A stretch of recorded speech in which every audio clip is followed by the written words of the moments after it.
অনেকে তো সন্দেহ করছে যে ইসরায়েলের নেতানিয়াহু তার ক্ষমতা টিকিয়ে রাখার জন্য এই ধরনের ওয়ার প্লট খুলেছে কিনা। এখন প্রশ্ন হচ্ছে যে আপনি আমার উপর হামলা করবেন, আমি কি বসে থাকব? আমি কি ধৈর্য ধরবো, বা আমি কি এটা নিয়ে মানুষের দরবারে দরবারে আহাজারি করব?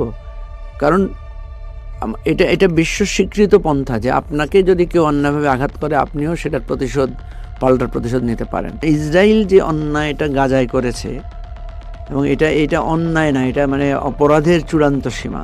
ইরান তো আর প্যালেস্টাইনের মতো না যে সে সব কিছু সহ্য করে যাবে। ইরান এটা সমুচিত জবাব দিবে। এখানে যে অপূরণীয় ক্ষতি ইরানের হয়েছে, ইরানের যেই লিডারশিপের উপর তারা আঘাত করেছে, এটার সমুচিত ক্ষতি যদি ইসরায়েলের না হয় সে পর্যন্ত তো যুদ্ধ বন্ধ হবে না, সে পর্যন্ত তো আপনি ইরানকে থামাতে পারবেন না।